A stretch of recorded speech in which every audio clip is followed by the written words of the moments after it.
नमस्कार. The deep डाईव्हमध्ये आपले स्वागत आहे. आज आपण एका अशा विषयावर खोलवर जाणार आहोत जो आजच्या काळात धावपळीच्या जगात खूप महत्त्वाचा ठरतोय. विषय आहे माइंडफुलनेस. आपल्याकडे यासाठी भरपूर माहिती आहे. तज्ज्ञांचे लेख आहेत, टेड टॉक्स आहेत, संशोधन पत्रिका, कॅल्म ब्लॉग, NIH न्यूज म्हणजे बरीच विश्वसनीय माहिती आहे. आणि आपला उद्देश अगदी सरळ आहे. माइंडफुलनेस म्हणजे नक्की काय? ते नुसतं मेडिटेशन आहे का? आणि खरंच दिवसातली फक्त काही मिनिटं आपल्या आयुष्यात कसा काय बदल घडवू शकतात, हे सगळं सोप्या भाषेत समजून घेऊया. अगदी. कारण बघा ना, आपण किती वेळा भूतकाळात अडकलेलो असतो किंवा भविष्याची चिंता करत असतो. एक प्रसिद्ध हार्वर्ड संशोधन आहे, ते सांगतं की जवळपास 47% वेळ म्हणजे जवळजवळ अर्धा वेळ आपलं मन आपण जे करत आहोत त्यात नसतंच. अर्धा वेळ? बापरे. हो, ते कुठेतरी भटकत असतं. आणि गंमत म्हणजे हे भटकणं अनेकदा आपल्याला अस्वस्थ करतं, दुःखी बनवतं. इथेच माइंडफुलनेस म्हणजे काय तर वर्तमानात जाणीवपूर्वक लक्ष देऊन जगण्याची कला ती महत्वाची ठरते. चला तर मग सुरुवात करूया. हं. माइंडफुलनेस म्हणजे नेमकं काय? कारण अनेकांना वाटतं हे फक्त ध्यान आहे, मेडिटेशन. पण तेवढंच आहे का? हो, तुमचा मुद्दा बरोबर आहे. ते फक्त मेडिटेशन नाहीये. त्याची एक चांगली व्याख्या जॉन कॅबट-झिन यांनी दिली आहे. ते म्हणतात, जाणीवपूर्वक, हेतुपुरस्सर, सध्याच्या क्षणात आणि महत्वाचं म्हणजे कोणताही निर्णय न देता म्हणजे नॉन जजमेंटली लक्ष देण्याने जी जागरूकता निर्माण होते जागरूकता. ती म्हणजे माइंडफुलनेस. ही एक सजगतेची अवस्था आहे, फक्त क्रिया नाही. म्हणजे नक्की कसं? आपली विचार, भावना? हो, आपले विचार, आपल्या भावना, शरीरात ज्या संवेदना होतात किंवा आपल्या आजूबाजूचं वातावरण, या सगळ्याकडे फक्त लक्ष देणं. हे चांगलं आहे, ते वाईट आहे, हे बरोबर, ते चूक, असा शिक्का न मारता फक्त हे असं आहे हे बघणं. आपण बघा सतत काहीतरी करण्याच्या मागे असतो.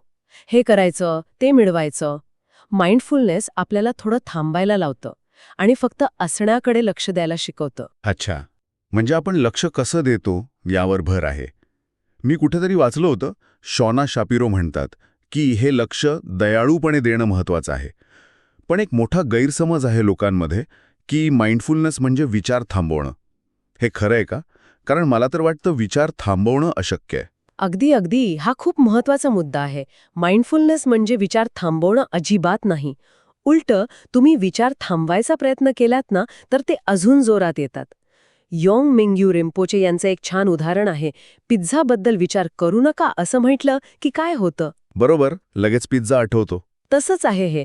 माइंडफुलनेसमध्ये आपण विचारांची लढत नाही, आपण फक्त एक पाऊल मागे घेतो आणि आपल्या विचारांना, भावनांना जणू काही आकाशात ढग येतात आणि जातात ना तसं बघतो. अँडी पुडिकॉम म्हणतात तसं की ते फक्त मानसिक घटना आहेत, ते अंतिम सत्य नाहीयेत. आणि हे सगळं शांतपणे स्वीकारण्याच्या वृत्तीने करायचं. हे ऐकून खूप बरं वाटलं. म्हणजे विचारांशी युद्ध नाही करायचं, त्यांना फक्त बघायचं. पण मग एक प्रश्न उरतोच, माइंडफुलनेस आणि मेडिटेशन यातला नेमका फरक काय? हे शब्द खूपदा एकत्र वापरले जातात. हो, हा गोंधळ होतो खरा, पण फरक समजून घेणं महत्वाचं आहे. माइंडफुलनेस ही वर्तमानात जागरूक राहण्याची एक अवस्था आहे, एक क्षमता आहे, जी आपण कधीही कुठेही अनुभवू शकतो. तर मेडिटेशन किंवा ध्यान हे ती अवस्था मिळवण्यासाठी किंवा ती क्षमता वाढवण्यासाठी वापरलं जाणारं एक साधन आहे, एक विशिष्ट प्रकारचा सराव आहे. अच्छा, म्हणजे जसं आपण शरीर फिट ठेवायला व्यायाम करतो, अगदी तसं मानसिक सजगतेसाठी, माइंडफुलनेससाठी मेडिटेशन हा एक व्यायाम आहे. एकदम बरोबर. अँडी पुडिकॉम यांनी हे छान सांगितलंय. मेडिटेशन हा जणू काही माइंडफुलनेस नावाच्या स्नायूला बळकट करणारा व्यायाम आहे. पण याचा अर्थ असा नाही की माइंडफुलनेस फक्त मेडिटेशन करताना शक्य आहे. तुम्ही जागरूकपणे जेवू शकता, त्याला माइंडफुल ईटिंग म्हणतात. चालताना माइंडफुल राहू शकता, गाणं ऐकताना, भांडी घासताना. म्हणजे अगदी रोजच्या कामात. हो, ऑफिसच्या मीटिंगमध्ये सुद्धा. काम ब्लॉगवर पण हेच म्हटलंय की दिवसाच्या कुठल्याही क्षणी हजर राहण्याची, जागरूक राहण्याची ही क्षमता आहे. थोडक्यात सांगायचं तर मेडिटेशन म्हणजे जिममध्ये जाऊन केलेला वर्कआउट आणि माइंडफुलनेस म्हणजे दिवसभर फिट आणि सजग राहणं. हे स्पष्टीकरण खरंच खूप छान आहे. आता कळलं. पण तरीही मूळ प्रश्न, याची गरज काय? एवढ्या धावपळीत थांबून फक्त असण्याचा सराव का करायचा? दिवसाची 5-10 मिनिटं त्याने खरंच काय फरक पडणार आहे? फरक पडतो आणि खूप मोठा फरक पडतो. याचे परिणाम खूप खोलवर जातात आणि सकारात्मक असतात. आणि आता तर विज्ञानाने पण हे सिद्ध केलंय. अनेक संशोधन आहेत यावर. आपण काही मुख्य फायदे बघूया का? आपण त्यांना 2 भागात विभागू शकतो. एक म्हणजे मानसिक आणि भावनिक आरोग्य ठीक आहे. आणि दुसरा म्हणजे शारीरिक आणि बौद्धिक क्षमता. तर पहिला भाग मानसिक आणि भावनिक आरोग्य. सगळ्यात मोठा आणि लगेच जाणवणारा फायदा म्हणजे तणाव कमी होतो. आजची लाईफस्टाईल बघा कशी आहे. सतत धावपळ, सतत काहीतरी नवीन माहिती, स्टिम्युलेशन, माइंडफुलनेस यावर उतार आहे. ते आपल्याला सततच्या रिॲक्टिव्ह मोडमधनं बाहेर काढतं.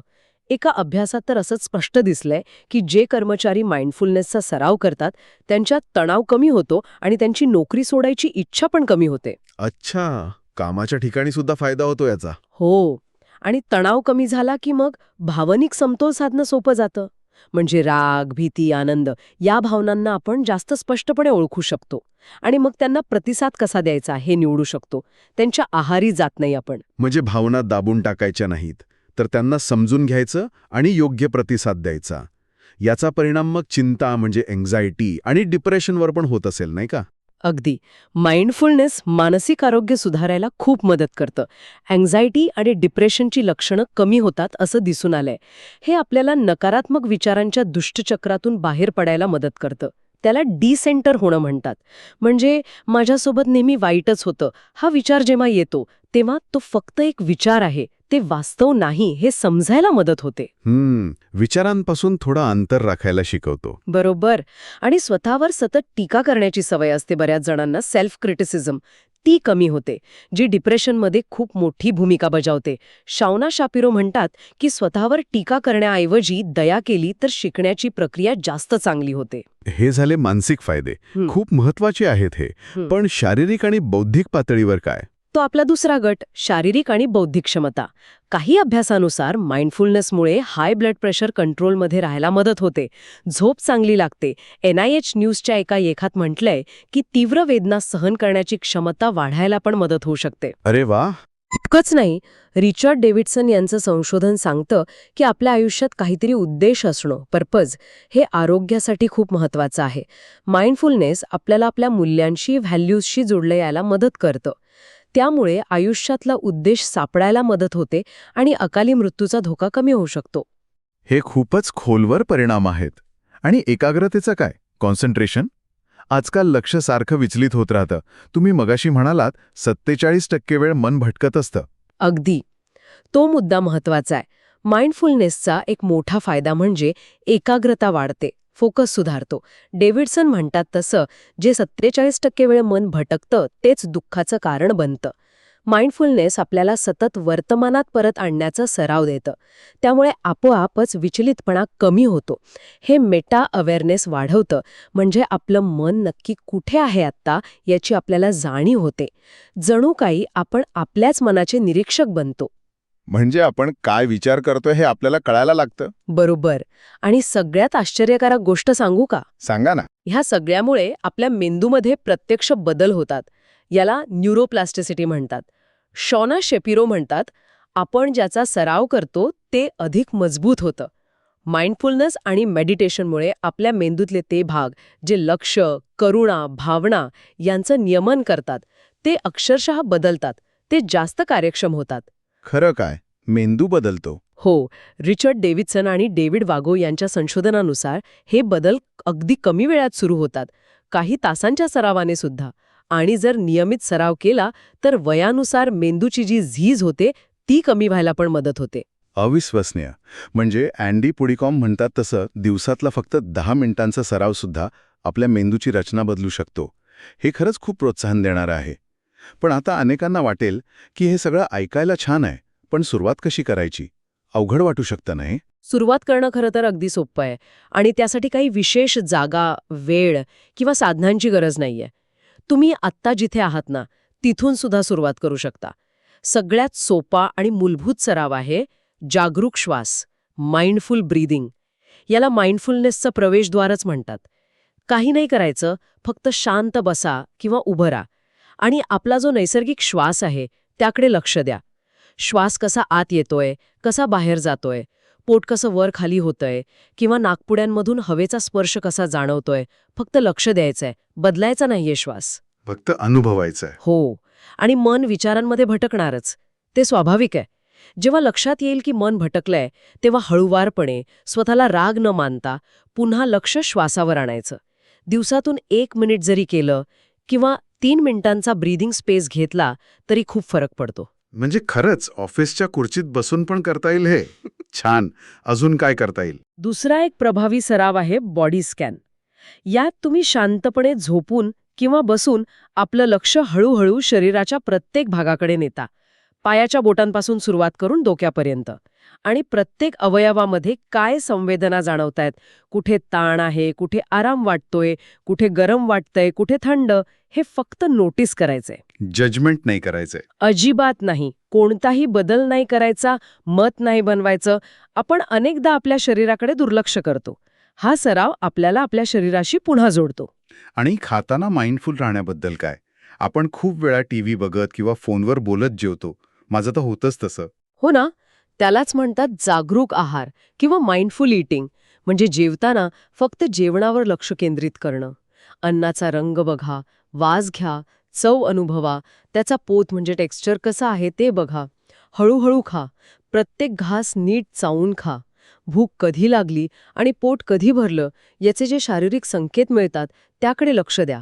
एक प्रसिद्ध मनुका खाण्याचा प्रयोग आहे, रेझिन एक्सरसाइज, ज्यात एक मनुका खूप सावकाशपणे सगळ्या इंद्रियांचा वापर करून खाल्ला जातो. अच्छा.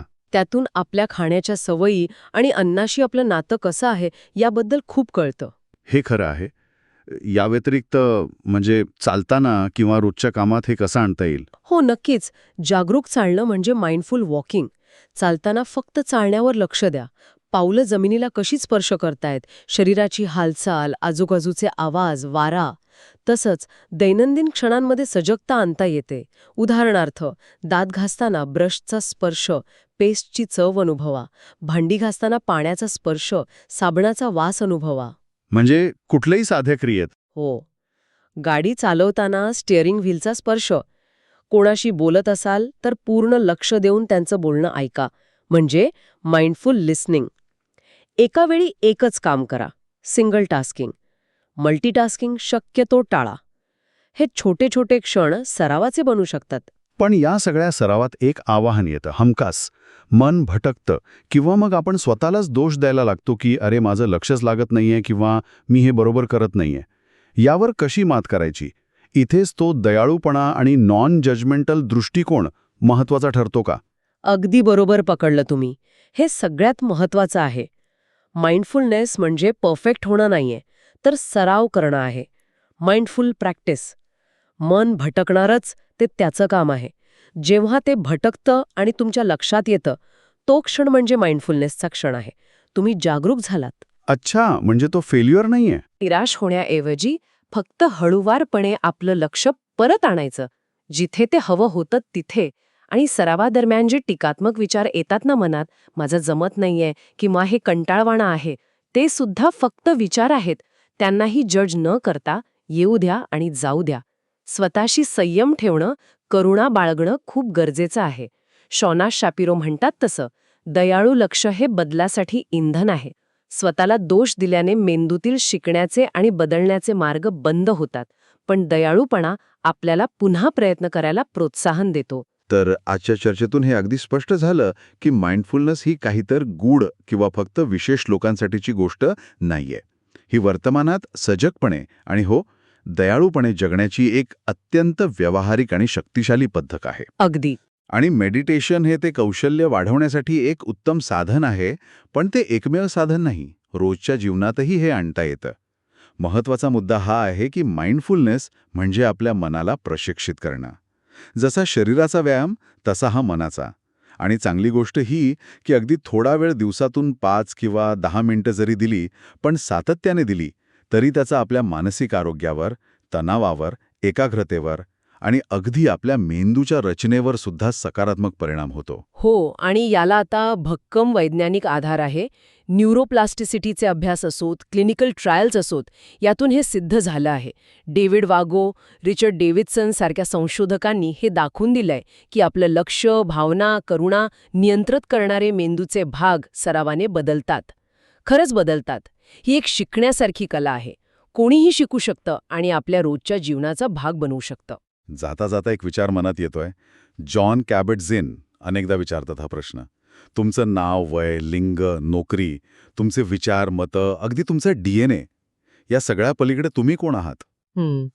खोल प्रश्न आहे. हो. माइंडफुलनेस आपल्याला मी बद्दलची आपली जी काही घट्ट कल्पना असते, एक कहाणी असते स्वतःबद्दलची, तिच्यात पूर्णपणे न अडकता तिला थोडं बाजूला होऊन साक्षी भावाने बघायला शिकवतं. कदाचित मी कोण आहे ह्या प्रश्नाचा शोध घेणं ही सुद्धा एक माइंडफुल कृती असू शकते. काय वाटतं? नक्कीच. त्यावर विचार करायला हवा. आजच्या या सखोल चर्चेत सहभागी झाल्याबद्दल खूप खूप धन्यवाद.